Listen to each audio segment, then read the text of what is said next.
7টি সহজ অভ্যাস যা আপনার গুনাহ মুছে দিতে পারে। 1. প্রত্যেক কাজের শুরুতে বিসমিল্লাহ বলা। বিসমিল্লাহ বলতে কি বোঝায়? বিসমিল্লাহির রহমানির রহিম বলতে বোঝায় পরম করুণাময় আল্লাহর নামে শুরু করিতেছি।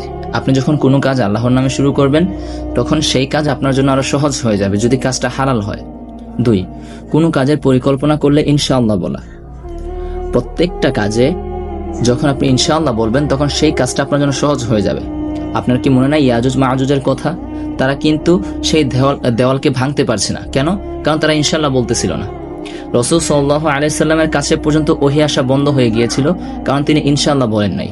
তার মানে ইনশাআল্লাহর গুরুত্ব অনেকটাই। 3.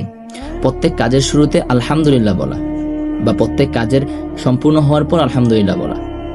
আলহামদুলিল্লাহ এমন একটা শব্দ যার মাধ্যমে খুব সহজে আল্লাহর শুকরিয়া আদায় করা যায়।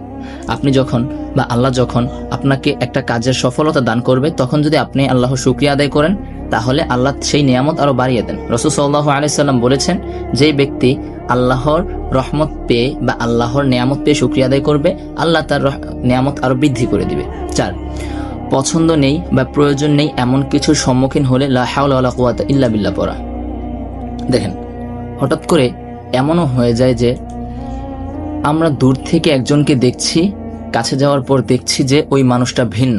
স্বাভাবিক, এটা আমাদের মনের ভুল হতে পারে, তখন লা হাওলা ওয়ালা কুওয়াতা ইল্লা বিল্লাহ পড়া বা এইটা পড়ার কারণে শয়তান আপনার থেকে দূরে চলে যায়। 5. সারা দিন ও রাত লা ইলাহা ইল্লাল্লাহ বলা। যত আপনি আল্লাহর জিকির করবেন আপনার অন্তর ততটা শুদ্ধ হবে, আপনার অন্তর ততটা সুন্দর হবে।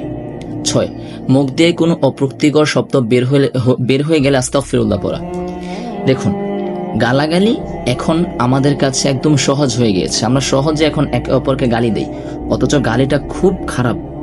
এতটাই খারাপ যে গালিটার শব্দের গন্ধ যদি সমুদ্রের মধ্যে ফেলা হয় তাহলে পুরাটা সমুদ্রের পানি নোংরা হয়ে যায়।